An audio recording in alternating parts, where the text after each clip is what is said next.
Welcome to Fuzzy App. In this quick guide, we'll show you how to add an end screen to your YouTube videos.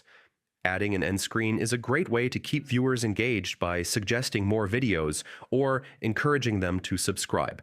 Let's dive right in. First, log into your YouTube account and navigate to your channel.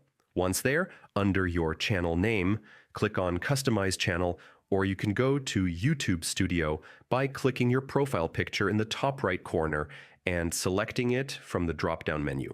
In this section, go to the menu bar on the left side and click on the Content button. Now you'll see all your videos.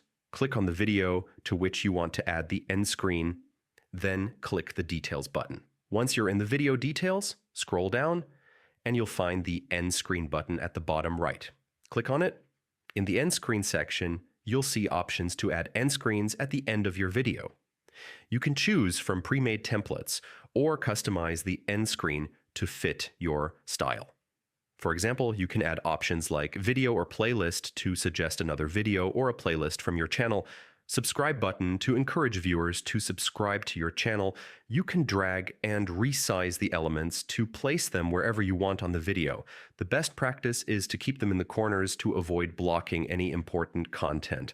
Once you've selected the elements, adjust their timing and placement. You can set the elements to appear in the last 5 to 20 seconds depending on how you want them displayed. Once you're happy with the layout, click Save at the top right corner. Your end screen is now added to your video. If you want to add an end screen while uploading a new video, here's how you can do it. Upload the video, and in the Video Elements section, select the Add End Screen button. This will open the End Screen menu, where you can add your end screen just like we did earlier. That's it. You've now successfully added an end screen to your YouTube video. If this video was helpful, don't forget to like, comment, and subscribe. Thanks for watching.